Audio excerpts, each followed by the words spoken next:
계신 예수 그리스도 단원의 성령이 우리 안에 계신 증거라는 부분으로 저희가 오늘 좀 말씀을 나눌 텐데요.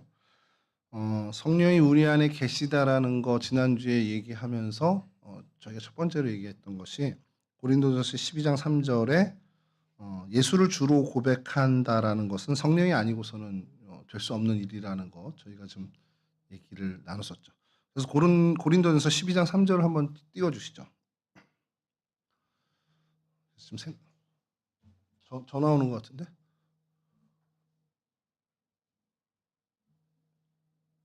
예, 여기 이거 같은데. 혹시 누구 전화? 이거 누구 전화인지 제가 받을까요? 티켓링크에서 전화가 왔는데?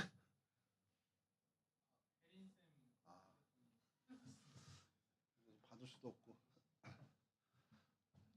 야구장 된 것 같은데? 야구표? 티켓링크인 것 같습니다. 이거 안 받으면 취소되는 거 아니에요 혹시? 받아야. 큰일 났. 어떡하지? 못 가는 거 아니야? LG 1인데. 고린도전서 12장 3절을 여러분 한 목소리로 함께 좀 읽어보죠. 시작. 그러므로 내가 너희에게 알리노니 하나님의 영으로 말하는 자는 누구든지 예수를 저주할 자라 하지 아니하고 또 성령으로 아니하고는 누구든지 예수를 주시라 할 수 없느니라. 아멘. 예, 이거는 뭐 말 그대로 이해가 되시죠? 여러분들 중에 혹은 아직은 예수님이 그냥 내가 말로는 할 수 있지만 예수님이 나의 주인이야라고 전혀 생각을 안 할 수도 있어요. 근데 실제로 그래도 주님이 나의 주인이시죠. 이게 되게 자연스럽게 받아들여진다면 그리고 그거를 뭐 정말 고백해봐 했을 때 고백할 수 있다면 그건 성령이 아니고서는 그 일을 친히 할 수 있는 분은 아무도 없다라는 거. 내가 뭐 이성적으로 어떤 지식을 습득해서 뭐 이런 방향으로 얻었다 하더라도 그것을 실제로 내가 믿고 고백한다면 그건 성령께서 하신 일이라는 것을 성경에서 얘기하고 있습니다. 요한일서 4장 15절이라고 또 있는데 이것도 한번 좀 띄워주시면 이렇게 고백하는 게 참 중요한 것 중에 하나가 이것도 한번 같이 읽죠. 시작. 누구든지 예수를 하나님의 아들이라 시인하면 하나님이 그의 안에 거하시고 그도 하나님 안에 거하느니라. 아멘. 예수 그리스도가 하나님의 아들이다라고 믿는 거는 쉽게 얘기해서 나의 주님이다라는 걸 포함한 얘기고 주님께서 신이시라는 거죠. 하나님, 그러니까 신이신 분이 이 땅에 오셨다라는 그 모든 것을 포괄하는 얘기입니다. 그래서 주님이 신이지, 나를 인도하시고 나를 주관하시는 신이지라고 여러분들이 시인하는, 정말 인정한다면 그 사람 심령 안에는 성령 하나님이 거하신다는 거예요. 이게 전에 한번 우리가 요 단어를 출발하면서 얘기했던 것 중에 하나가 이게 이제 서양 사람들의 어떤 그 사고 구조하고 이 동양 사람들의 사고 구조가 조금은 좀 결이 다른 것이 내 안에 뭐가 있어 이런 것들이 사실 저희 파리의 연인이나 이런 드라마에서는 이 안에 너 있다 이런 표현으로만 쓰는 거지 이 동양인의 관념 속이나 이런 쪽에서는 안에 뭐가 있다라는 것들에 대해서는 사실은 좀 친근한 어떤 표현은 아닙니다. 그러니까 우리는 한글 성경으로 번역될 때도 그래서 이러한 내재한다라는 단어들이나 이런 것들을 함께라는 표현으로 많이 써요. 그래서 우리가 근데 함께라는 것은 내 안에 누가 있다라는 것보다는 그냥 옆에 누군가 같이 동행해 준다라는 의미로 더 크잖아요. 그러니까 여러분들이 성령에 대해서 이야기하실 때 내 안에 있어서 나를 뭐 로봇 조종하듯이 내 머리에서 이렇게 조종하고 그게 아니라 티켓링크에서 전화가 왔습니다. 티켓링크에서 전화가 왔는데 못 받았어요. 안 되는 거 아니야? 그러면 그 티켓 취소되는 거 아니에요? 아, 안타까워서. 아니 요즘 티켓 구하기가 그렇게 어려운데 안 되면 너무 속상한 일이라. 가져가셔도 돼요. 예, 우리는 이제 또 얘기하면. 네, 그래서 내 옆에 계시다. 그러니까 내 안에 뭔가 옛날에 우리 어릴 때 TV에 만화 영화 보듯이 로봇 위에 조종사가 앉아서 막 조종하는 그런 차원으로 이해하지 마시고 그냥 내 옆에 늘 계셔서 내가 뭔가를 할 때 옆에서 조언해 주시고 내 마음을 움직여 주시고 그런 개념으로 좀 하는 것이 우리에겐 좀 더 친숙한 그런 어떤 개념이 될 수 있습니다. 그래서 성령이 우리와 우리 안에 계시다라는 표현을 우리와 함께 하신다라는 표현으로 하는 게 사실은 조금은 받아들이기 쉬운 표현일 수 있습니다. 그러니까 이거는 그렇죠. 뭐 동화적으로 얘기해서 옆에 안 보이지만 계셔서 계속 뭔가 우리를 이끌어 주신 그런 어떤 상상을 해도 좋고, 여하튼 내 일거수일투족에 늘 관여하고 계시다라고 개념을 우리가 잡으면 제일 좋을 것 같아요. 근데 예수를 주님으로, 예수를 하나님의 아들로, 그러니까 쉽게 해서 나의 구세주로 고백하거나 그렇게 개념을 갖고 있다면 그건 성령이 나와 함께 하셔서 그 생각을 가질 수 있게 해주시는 거지, 성령이 관여하지 않고는 전혀 그 생각을 우리는 가질 수가 없다라는 게 성경에서 일관되게 얘기하는 겁니다. 그러니까 내가 정말 성령 하나님 나와 동행해 주시나, 하나님 나와 정말 함께 해 주시나, 이런 의구심이 들 때 검증하는 제일 좋은 건 내가 정말 예수님을 나의 주님으로, 나의 구세주로 믿고 있나? 이걸 체크해 보는 게 제일 중요하다는 거예요. 그런 믿음이 있다면 안심하면 좋고요. 만약에 내가 정말 아무리 생각해도 나는 그렇게 얘기가 안 들고 교회에서 하는 그런 얘기들에 막 반감이 생겨. 무슨 하나님이 함께 하셔. 근데 왜 나한테 맨날 이런 일이 벌어져? 이러면서 반감이 생긴다면 그 일을 놓고 좀 기도해 보라는 겁니다. 하나님, 내가 정말 못 믿겠는데 이거 좀 해결해 줬으면 좋겠습니다. 여러분 정직하게 좀 한번 그 일을 놓고 하나님하고 씨름을 좀 했으면 좋겠어요. 오늘 이따가 저희 뒤에서 우리가 예수님의 사람 교제를 나누면서도 잠깐 볼 부분이긴 한데, 유기성 목사님 교회에서 세례 교육을 할 때 10주를 교육을 한대요. 근데 이제 첫 주에 만난 사람들은 예수님을 구주로 영접하셨어요, 뭐 이런 얘기들에 대해서 굉장히 그냥 교회에서 얘기하니까 그냥 그러고 말지 공감을 못 한다라는 겁니다. 근데 이분들이 한 10주 정도 교육이 끝난 다음에 마지막에 이제 간증들을 하고 고백을 하는 건 그냥 그게 자연스럽게 믿어지더라는 감증을 한다라는 거예요.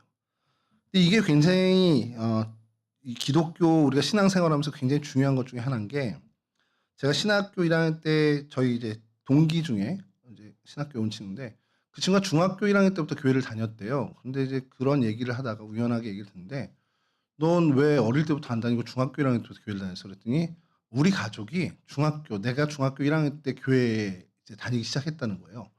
그러니까 이제 저는 어려서부터 저희 어머니 아버지가 교회를 제가 어릴 때부터 다녔으니까 그게 이제 신기해서, 근데 무슨 계기가 있어서 너희 부모님은 교회에 다니게 된 거야? 뭐 여러 계기들이 있을 거 아니에요. 누가 뭐 끌어들여서 뭐 할머니 할아버지가 너 교회 와야 돼 뭐 이런 얘기 하셨어도 할 수 있는데, 그때 제가 들은 얘기가 지금까지도 잊혀지지 않는 게 뭐냐면, 그 친구의 아버지가 퇴근을 하시다가 지하철에 매일 이렇게 다니는 사람이 예수 믿으면 구원받습니다, 예수 천당 불신지옥 이렇게 얘기를 하고 계시더라고요. 근데 매일매일 그 분을 보는 거예요. 그리고 나눠주는 전도지를 받고 그냥 버리고 막 이랬는데, 이 친구 아버님이 약간 그 활자 중독이 있으셨던 분이에요. 지금 생각해 보면. 그러니까 뭔가 글을 보면 그래서 짬이 생기면 그냥 읽는 거야, 그거를. 제 친구 중에도 그런 친구가 있는데, 얘는 글자 보면 무조건 그냥 봐야지 식성이 풀려. 설명서도 안 봐도 다 쓸 수 있는 것도 얘는 꼼꼼히 다 읽어요. 그래서 시간을 보낸 친구가 있는데, 그분이 아마 그랬던 것 같아요. 그래서 그날 받은 거를 바쁠 땐 그냥 이렇게 치워버리고, 안 받거나 치워버리고 그랬던 걸 그날 지하철에 앉게 됐는데 우연히 그거를 보고 활자가 있으니까 읽으시기 시작한 거예요. 근데 거기에 이제 사형리라고 여러분들이 뭐 경험해 보셨는지 모르겠는데, 그 기독교의 기본 원리를, 영적인 원리를 이렇게 적어 놓은 글을 이제 본 거예요. 근데 그거를 그날 읽으시고 집에 와서도 계속 그게 뇌리에 남더라는 겁니다. 그래서 다시 주머니에 있던 걸 꺼내서 또 읽고 또 읽고, 그래서 이게 궁금하니까 그 다음날 출근하면서 뭐 점심시간에 오는 서점에 가 성경책을 샀대요. 그리고서는 읽기 시작하신 거예요. 그 내용들이 나온 게 어딘가 해서. 그러니까 모르지 뭐 고린도전서가 어디 있는지 로마서가 어디 있는지 모르시는 분인데 그냥 그렇게 읽기 시작한 게 한 달여의 시간이 갔다는 겁니다. 한 달 동안에 뭐 전체를 다 읽지는 않았겠죠. 읽어가는 과정에 이분이 진짜 예수가 나를 구원한 분이구나, 그냥 그렇게 믿겨지더라는 거예요. 그래서 그날로 가족들을 다 데리고 가장 가까이 있는 교회를 나갔답니다. 이게 문정동에 있는 교회라고 들었는데, 그게 이 친구 중학교 1학년 때 처음 교회를 들어가게 된, 그러니까 교회에 접하게 된, 그리고 그 친구가 신학대학까지 오게 된 겁니다. 그 이후에. 제가 그 얘기를 지금까지도 잊지 않는 것이, 이거를 그러면 우리가 어떻게 설명해야 되겠냐. 그냥 글을 읽고 성경을 읽었는데 누가 설명하지도 않는데 그 말씀을 읽는 그 자체로 그게 믿겨진다라는 거. 근데 이거를 저도 신학생 때까지는 그렇게 크게 느끼지 못하다가 이제 그걸 좀 그 맛이 뭔지 설명은 못하지만 뭔지 '아 이거였겠구나.'라는 것을 이제 알게 되는 거죠. 그 말씀을 보면서 말씀을 읽으면서 '아 정말이구나 이게.' 전에 말씀 중에 한번 얘기했죠 여러분. 2000년 전에 이 땅에 한반도에 그 2000년 전쯤에 벌어진 일이 우리 설화로 내려오잖아요. 박혁거세라는 친구가 친구라고 하면 안 되는구나 우리 조상 이렇게. 그분이 알에서 태어났다는 거. 온 새들이 막 다 둘러싸서 덮고 알에서 아기가 태어났는데 그 양반이 나중에 신라를 건국한 박혁거세라는 거죠. 근데 진짜 그렇게 알에서 태어났다라고 믿는 사람은 제 주변에 아직은 한 명도 전 못 봤습니다. 야 그게 설화지 그걸 무슨 그게 팩트야 이렇게 얘기하는데 저도 그렇게 믿고요. 근데 그 비슷한 시기에 저 팔레스틴 지역에선 처녀가 애를 낳았대요. 근데 그게 믿겨져. 이게 너무 신기한 거예요. 저는 그게 정말 사실로 믿겨집니다. 그 이후에 무슨 교부들이나 여러 어떤 신학자들이 만들어낸 교리가 아니라 실제 정말 성령께서 잉태하게 하셔서 낳으신 거라고 저는 믿겨집니다.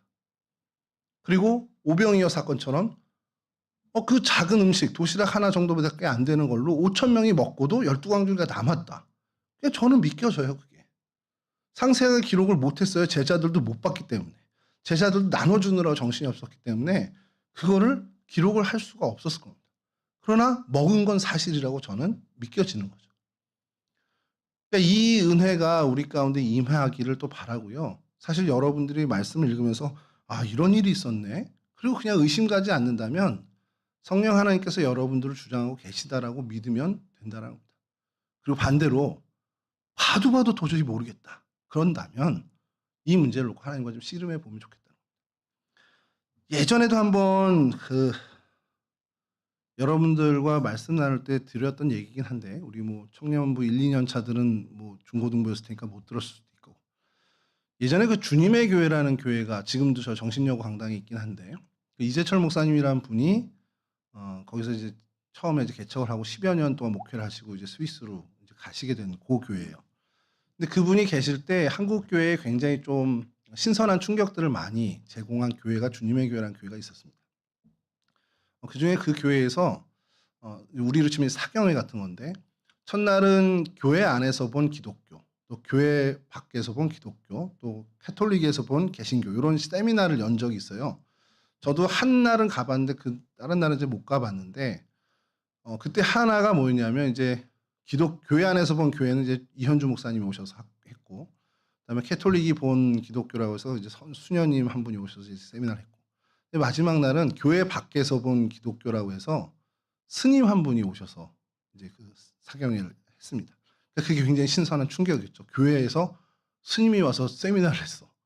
근데 주제는 뭔지는 알잖아요. 교회 밖에서 그럼 이 교회를 어떻게 보는지, 타 종교에서 교회를 어떻게 보는지를 한 번쯤 들어볼 필요가 있다라고. 근데 그분이 그냥 스님이 아니라 종교학 교수예요. 그리고 영국에 가셔서 종교학, 비교 종교학 박사 학위까지 하신 분입니다. 그분이 이제 하신 얘기가 뭐였냐면 이 과정, 종교학 박사 과정을 하기 위해서 여러 종교의 경전들을 읽게 되잖아요. 그래서 성경을 어쩔 수 없이 읽게 됐다는 거예요. 근데 수십 번 더 읽었다는 거야, 이분이. 그렇죠. 뭐 연구하려면 엄청나게 봤겠죠. 어마어마하게 이 성경, 우리의 경전을 읽었는데 그 스님이 하는 얘기가 그거예요. 봐도 말이 안 되는 얘기예요. 처녀가 애를 낳은 것부터 해서 무슨 7바퀴 돌았는데 성이 무너지질 않나. 뭐 바다 위를 물 위를 그냥 걸었다질 않나. 그러니까 말도 안 되는 얘기들이 있는데 그거를 보면 볼수록 도저히 믿겨지지가 않는 거예요. 이게 정말 허무맹랑한 얘기다라고 생각이 들었다는 거예요. 근데 그분이 한국교회에 한 말씀하신 게 나는 이렇게 수도 없이 읽어도 믿겨지지 않는데 한국교회 성도들은 한 번도 안 읽고 다 믿더라는 거예요. 그중에 이제 저도 포함이 됐겠죠 그때. 근데 여러분 이게 그냥 한국교회 성도들이 정말 성경을 읽지도 않고 그냥 맹목적으로 신앙생활을 한다라는 것에 대해서 비꼬는 얘기가 될 수도 있지만 저는 그걸 한편으로 어떻게 들었냐면 이게 은혜죠. 그분은 수차례 읽어도 믿겨지지 않는데 우리는 그 얘기를 전에 듣고 눈으로 한두 번 건성으로 읽는 것 같지만 그게 믿겨진다라는 게 그게 정말 엄청난 은혜라는 겁니다. 말씀이 그대로 정말 사실로 믿겨진다. 의심이 안 가. 너무 확고한 사실로 믿겨져. 여러분 이거만큼 큰 은혜가 어딨냐라는 거예요. 그게 성령께서 하셨기 때문에 가능한 일이라는 겁니다. 이렇게 예수님을 주님으로 그리고 성경의 모든 내용들을 사실로 믿게 되는 것이 내 의지나 내 어떤 지식의 작용이 아니라 성령께서 우리를 인도하시는 그런 역사, 성령께서 친히 우리를 다스려 주셔서 그렇게 된다는 사실이 우리 안에 성령이 계시다는 증거고, 이런 주님으로 부르는 것 말고도 성경에서 또 뭐라고 얘기하냐면 로마서 8장 15절에서 16절인데 이것도 좀 띄워주시죠. 이건 제가 좀 읽어드릴게요. 눈으로 좀 따라 보세요. 너희는 다시 무서워하는 종의 영을 받지 아니하고 양자의 영을 받았으므로 우리가 아빠 아버지라고 부르짖느니라. 성령이 친히 우리의 영과 더불어 우리가 하나님의 자녀인 것을 증언하시나니. 오늘 본문을 포함한 얘기인데 여러분 하나님을 아빠 아버지라고 부를 수 있다. 그냥 뭐 어떤 관용적인 표현으로 하나님 아버지 이렇게 하는 것이라 할지라도 우리가 하나님을 나의 아버지라고 부를 수 있다라는 것도 내가 어떻게 교육받아서가 아니라 성령께서 우리를 다스려 주시고 인도해 주셨기 때문에 그 이야기, 그런 고백을 할 수 있다라는 것이 성경의 증언이에요. 이러면 우리는 정말 하나님 성령이 우리 안에 계시다는 거, 우리와 함께 하시다라는 걸 사실은 검증할 수 있다는 겁니다. 여러분들이 진짜 하시나? 라는 생각이 들더라도 내가 이렇게 성경 말씀이 믿겨지고 하나님을 내가 아버지라고 얘기하고 있네? 예수님을 나의 주님으로 내가 고백하고 있네? 그러면 그 강도는 다를 수 있겠죠. 사람마다 강한 사람이 있고 좀 덜 강한 사람이 있겠지만 성령이 우리와 함께 하시는 것은 의심할 필요가 없다는 겁니다. 그리고 거기에 이제 플러스 되는 것이 고린도전서 2장 12절입니다. 이것도 띄워주시면 제가 읽어드릴게요. 우리가 세상의 영을 받지 아니하고 오직 하나님으로부터 온 영을 받았으니 이는 우리로 하여금 하나님께서 우리에게 은혜로 주신 것들을 알게 하려 하심이라. 뭔 얘기냐면 여러분들이 살아가면서 많은 일들을 경험하잖아요. 근데 여러분 경험한 일들 중에 이거 좀 나쁜 좀 속된 표현이지만 쌔복이라고 해서 아싸 운 너무 좋아 이렇게 얻는 일들이 있을 거예요. 근데 그런 일들 중에 야 이건 정말 하나님이 나한테 주신 거네? 라고 깨닫는 정말 작은 일이라도 있다면 그리고 그것을 이건 하나님이 나한테 선물로 주셨구나. 하나님이 나한테 이렇게 좋게 하나님이 해주셨구나. 이런 생각이 요만큼이라도 들었다면 그게 바로 은혜를 깨달은 겁니다. 여러분들의 수고에 땀이 들어가고 노력해서 얻은 것들이 많이 있잖아요. 정말 내가 땀 흘려서 번 돈이 있고 정말 열심히 공부해서 좋은 성적을 얻고 오늘 유초등부 어린아이들이 성경 골든벨을 했습니다. 누가 우승을 했나요? 이거 대반전인데? 2학년이 다 고학년을 제치고?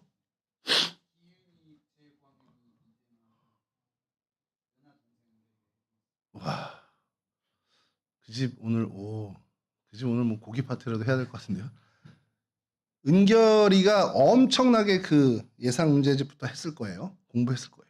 그래서 좋은 결과를 얻었어. 그러면 이거 내가 땀 흘려서 이룬 거라고 할 수 있겠죠. 근데 여러분들 중에도 그런 일이 있었지만 내가 땀 흘렸는데 솔직하게 내가 나를 알잖아요. 근데 내가 땀 흘린 거에 비해서 이건 좀 과한 걸 받은 게 있어.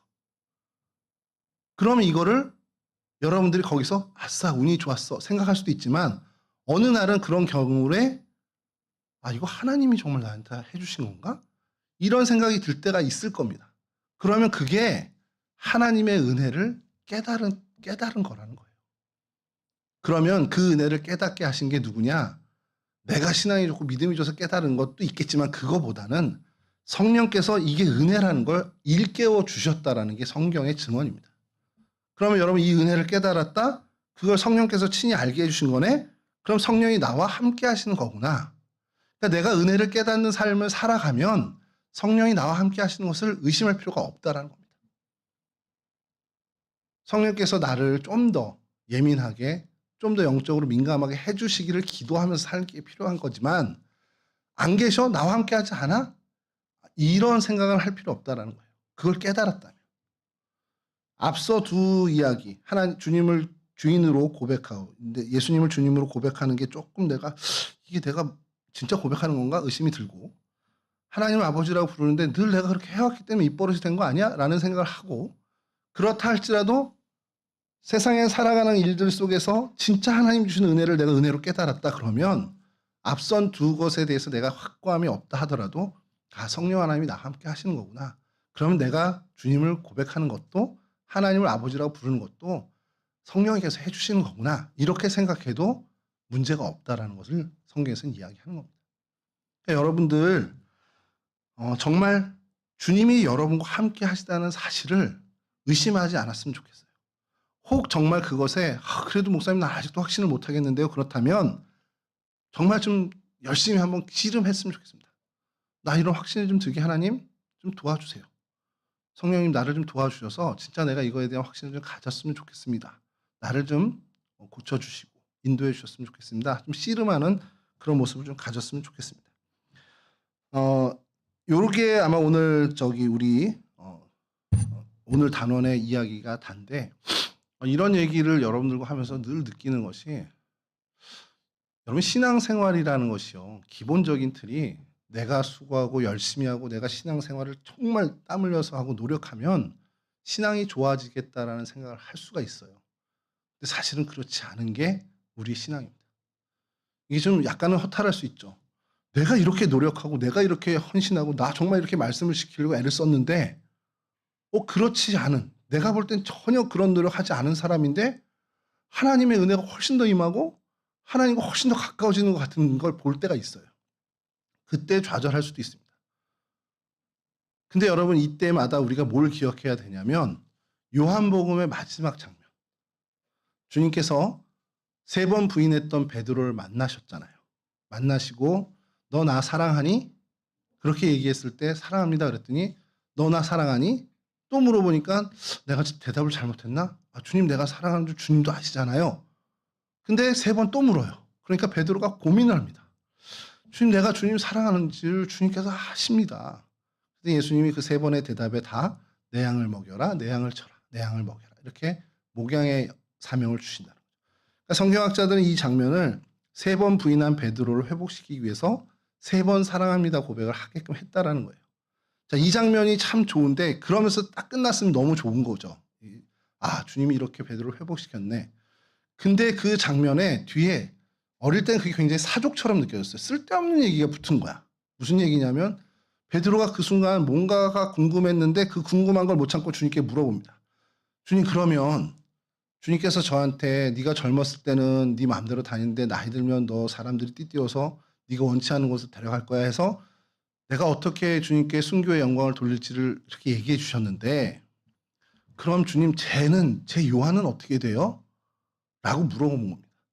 이게 왜 이 얘기가 들어갔지? 라고 성경을 읽으면서 늘 의구심을 가졌는데 근데 이게 우리의 습성이 그래요. 나는 주님께 이렇게 충성했고 나는 이렇게 주님께 헌신했고 나는 이렇게 우리 집안 대대로 하나님께 이렇게 해왔는데 근데 제가 더 주님의 사랑을 받는 것 같고 주님이 저한테 은혜를 더 주시는 것 같고 이런 생각이 들 때가 있거든요. 그럴 때 낙심을 하는데 그럴 때마다 이 성경의 이야기 사건을 생각하라는 겁니다. 베드로가 물어요. 주님 그럼 요한은 어떻게 될 거예요? 왜냐하면 요한이 늘 주님으로부터 사랑받는 걸 봐왔단 말이에요. 그랬더니 주님이 뭐라고 그러셨냐? 야 내가 다시 올 때 요한을 그냥 살려두더라도 너랑 상관없는 일이니까 너는 그거 신경 쓰지 말고 나만 따라오면 돼. 이 얘기를 하셨어요. 그랬더니 그게 초대교회에 엉뚱하게 소문이 났죠. 요한은 예수님 다시 오는 날까지 죽지 않는데. 누가 그거를 퍼뜨렸겠습니까? 베드로가 퍼뜨린 거죠. 이걸 우리가 좀 생각해야 되는 게 주님이 우리한테 오늘도 얘기하시는 것은 쟤 어떻게 돼? 신경 쓰지 마. 저 교회 어떻게 되고 저 교회는 뭐 이런 것도 하고 저런 것도 하고 저 사람은 저런 은혜도 있고 하는데 그거 아무 신경 쓰지 마. 너는 그냥 내가 너에게 맡긴 거 하면서 나를 따라오면 돼. 그거를 주님께서 오늘도 여러분들에게 말씀하십니다. 여러분 그거를 지켜나가는 게 너무 어려워요. 그리고 우리가 신앙의 부분에 있어서 할 수 있는 노력이 있다면 제일 먼저 해야 되는 게 바로 이 부분입니다. 다른 거 신경 안 쓰고 다른 사람이 주님의 은혜를 어떻게 받든 물론 다 은혜 받으면 얼마나 좋아요. 그냥 나는 내게 하나님께서 맡겨주신 일, 그 삶의 자리, 나를 심으신 그곳에서 내게 주어진 그 일에 최선을 다하고 그냥 주님만 따라가면 됩니다. 그게 내 기준에, 세상의 기준에, 사람들의 기준에 어떤 평가를 받는 건 중요하지 않아요.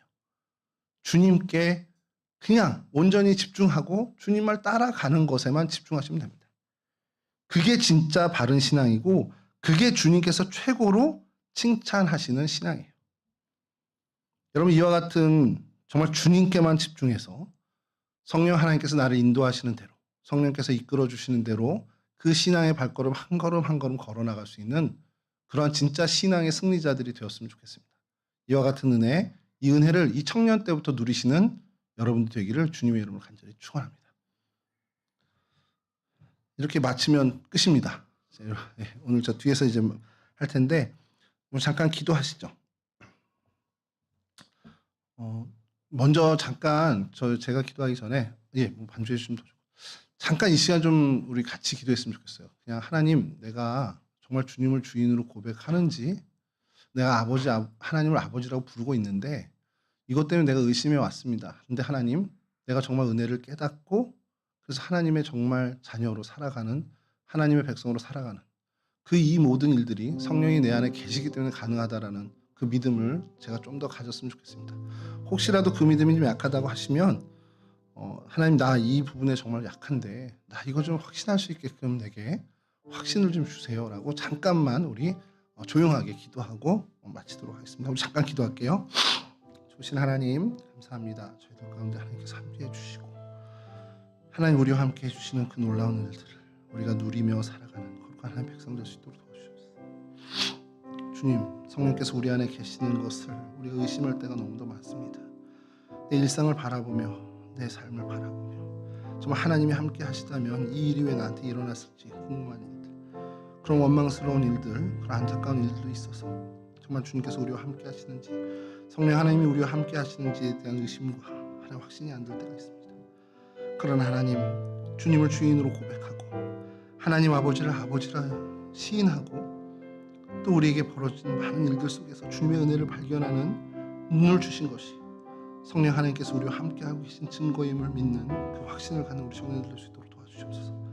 그렇게 주님께서 맡겨주시는 삶의 자리에서, 주님이 심으신 그 자리에서 주님을 위해 열매를 결실하고 꽃 피우는 인생이 될 수 있도록 오직 주님께만 온 신경을 집중하며 나아가는 우리 거룩한 주의 백성들 될 수 있도록 도와주시옵소서.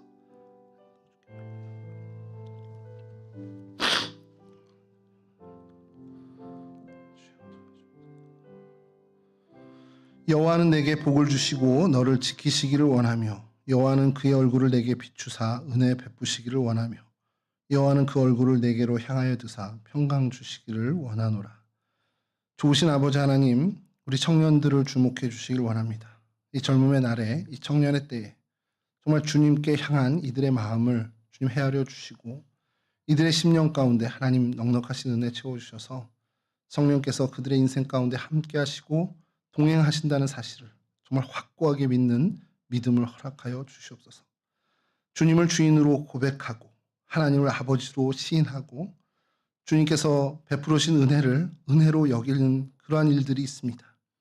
그것이 성령께서 함께 하시는 증거임을 믿는 믿음 허락해 주시고 살아가며 마주하는 모든 일들 속에서 정말 그 벌어진 일들 속에서 주님이 함께 하신다면 왜 이런 일이 일어났는지 원망스럽고 서운한 일들이 있다 할지라도 그 모든 일 속에 하나님께서 합력하여 선을 이루신다는 믿음을 갖고 살아가는 우리 청년들 될 수 있도록 정말 하나님께서 심으신 그 인생의 자리, 삶의 자리에서 하나님께 집중하고 주님을 따르는 일에만 신경 쓰는 그렇게 온전히 주님께로만 향하는 그 마음으로 살아가는 거룩한 하나님의 백성들이 될 수 있도록 도와주시옵소서.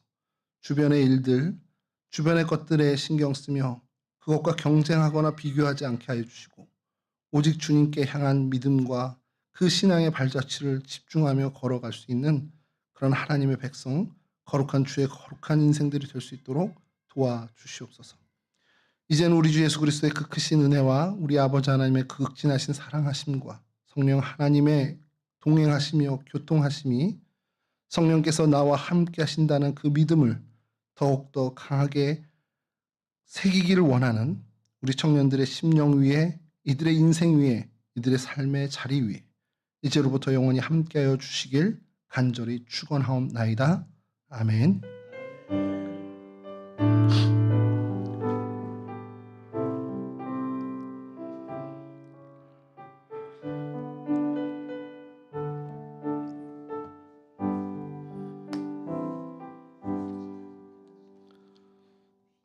네, 우리 마쳤고요. 특별히 광고할 거는 없는데 저희 뒤에서 모여서 잠깐 한 5분 10분 정도 이야기 나누고 그다음에 우리 두 가지 얘기를 좀 할 게 있어요. 그래서 우리 이렇게 꾸미는 일, 우리 재원 선생님과 회장단 중심으로 그 일과 또 하나는 우리 여름 수련회인데 저희가 수련회를 뭐 몇 박 며칠 가기 좀 어려울 것 같고요. 그냥 한 날 일일 수련회로 해서 좀 다녀오는 걸 좀 생각해보면 어떨까라는 생각을 하고 있습니다. 그리고 그거 좀 잠깐 얘기하는 시간 갖도록 하겠습니다. 우리 잠깐 뒤에서 잠깐 모이시죠.